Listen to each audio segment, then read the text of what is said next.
Hello guys, welcome to this video. In this quick tutorial, I'm gonna show you how you can upgrade Pip in Windows.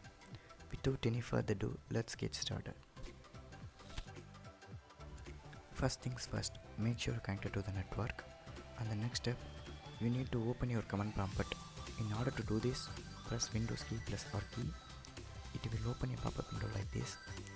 And here type cmd and press enter, or else you can go to your Windows search box and then type cmd and enter. Once you open your command prompt and then type python -m pip install upgrade pip and press enter. It will start automatically upgrading your pip.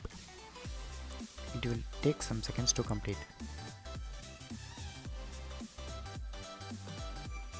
As you can see here, successfully installed Pip 21.2.1, which is the latest version. Make sure to like this video and share with your friends. Also subscribe. I'll see you in the next video guys. Thank you for watching.